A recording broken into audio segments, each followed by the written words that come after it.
नमस्कार यहाँहरू सबैलाई again and again let's study. Today's our topic is soil and its constituents. Introduction of soil. Soils are one of the earth's essential natural resources, yet they are often taken for granted. Most people do not realize that soils are living, breathing world supporting nearly all terrestrial life.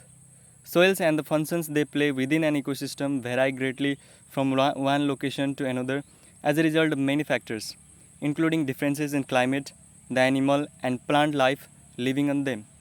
The soil's parent material come at the position of the soil on the landscape and the edge of the soil.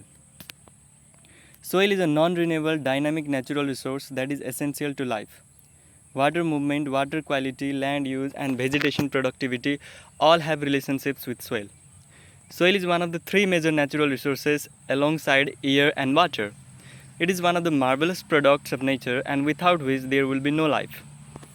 Soil is made up of three main components: minerals that come from rocks, below or nearby organic matter, which is the remains of plants and animals that use the soil and the living.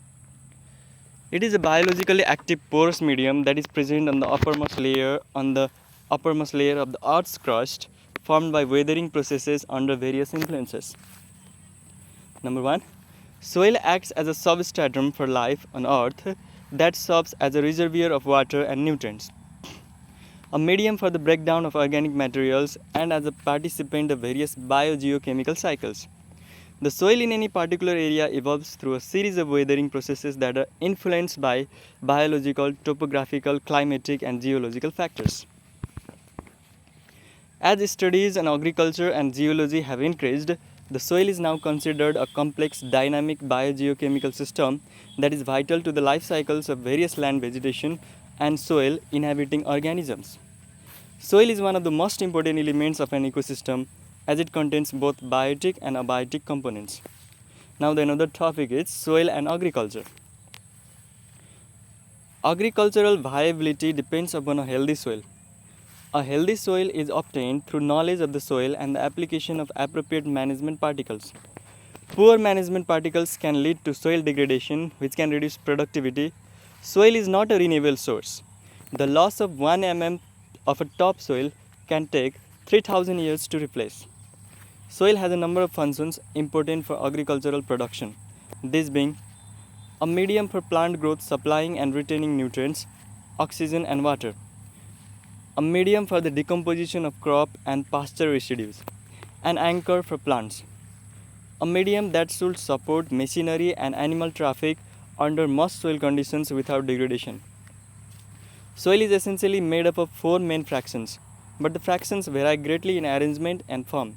Hence, soils can be physically and chemically quite different. Understanding why soil can be so varied and how different soils require different management is important for an effective farming enterprise. What is soil moisture?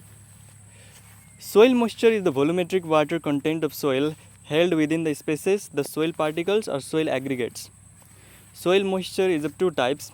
Surface soil moisture is the water present in the upper layer of soil, whereas root zone moisture is the water available to plants generally present within the soil.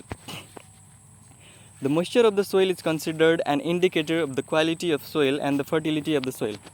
What is the soil matrix? Soil matrix. Soil matrix refers to all the solid particles found in soil that include the soil particles, organic matter, and other inorganic materials. The soil particles might either be sand, silt, or clay, the decomposition of which might differ from one type of soil to another and the location. Organic matter found in the soil matrix is humus, which is the final stage of degradation of dead plants and animals.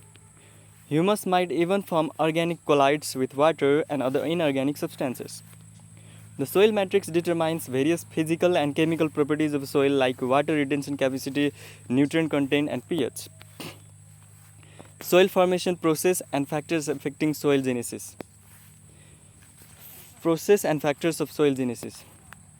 Soil formation is the consequence of a combination of biological, physical, and chemical processes.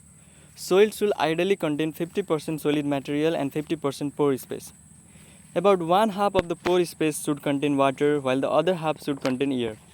The organic component of soil serves as a cementing agent, returns nutrients to the plant, allows soil to store moisture, makes soil tillable for farming, and provides energy for soil microorganisms. Most soil microorganisms like bacteria, algae, or fungi are dormant in dry soil but become active once moisture is available.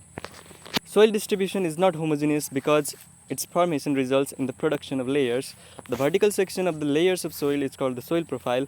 Within the soil profile, soil scientists define zones called horizons. A soil layer with distinct physical and chemical properties that differ from those of other layers. 5 factors account for soil formation. They are parent material, climate, topography, biological factors, and time. First factor is parent material. The organic and inorganic material in which soils form is the parent material. Mineral soils form directly from the weathering of bedrock, the solid rock that lies beneath the soil. Therefore, they have a similar composition to the original rock.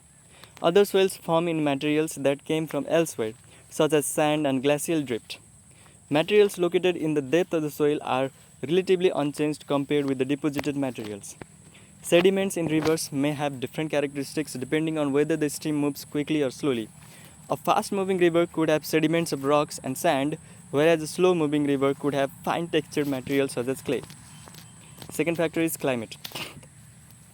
Temperature, moisture, and wind cause different patterns of weathering which affect soil characteristics.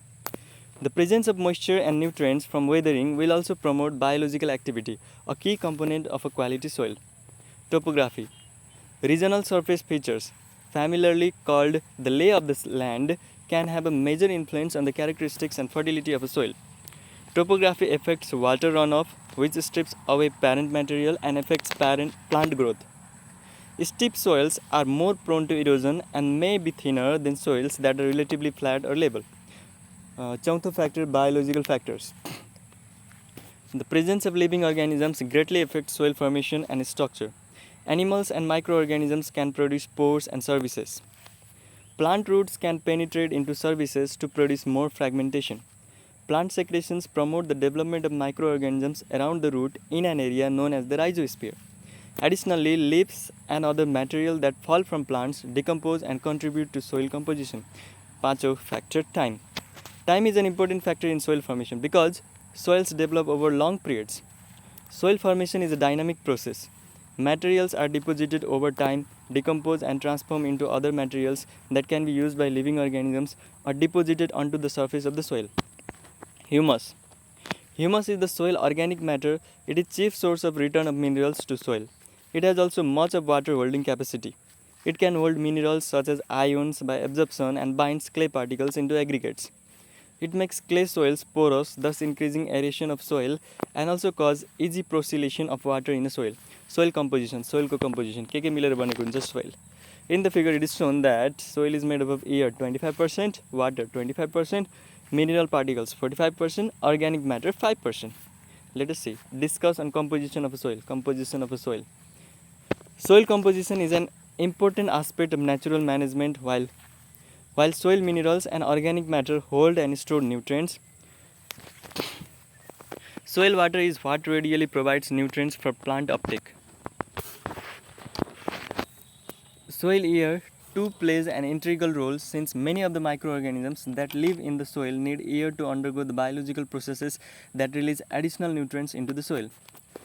Soil is composed of various factors like air, water, minerals, and different living and non-living organic compounds. The entire composition of soil can be classified as biotic and abiotic components. The abiotic component includes the non-living things of soil, while the biotic component includes the living organisms. In general, the abiotic component of the soil accounts for about 40 to 45% of the soil volume, followed by air and water that occupy 25%, each with 5% covered by living things. The exact composition of the soil, however, might vary from place to place with the existing rocks of the area and the climate. Other factors like the quantity of vegetation, soil compaction, and water retention capacity also influence the composition of the soil of a particular area. The inorganic part of the soil is composed of rocks that are slowly broken down into smaller particles that might vary in size. The organic component of a soil is called the humus, which is made up of living organisms like insects or microorganisms, dead or alive, and dead animals and plants in varying stages of decay. Properties, characteristics of a soil. The properties of a soil are determined by the composition of the soil, depending on different amounts of biotic and abiotic components. The combinations of these components determine the physical and chemical properties of a soil. Physical properties. Physical properties के हुँदो रहेछ the soil को. The physical properties of a soil are the result of soil parent materials being acted upon by climatic factors such as rainfall and temperature, and being affected by relief, slope and direction or aspect, and by vegetation with time.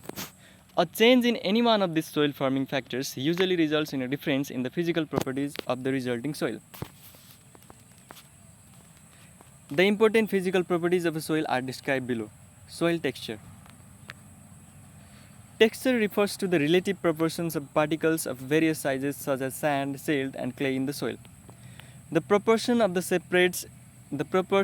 the separates in classes commonly used in describing soils are given in the textural triangle figure below. In using the diagram, the points corresponding to the percentage of silt and clay present in the soil under consideration are located on the silt and clay lines respectively. Lines are then projected inward, parallel in the first case to the clay side of the triangle and in the second case parallel to the sand side. The name of the compartment in which two lines intersect in the class name of the soil in question. For example, a soil containing 15% clay, 20% silt and 65% sand is a sandy loam, and a soil containing equal volumes of sand, silt and clay is a clay loam.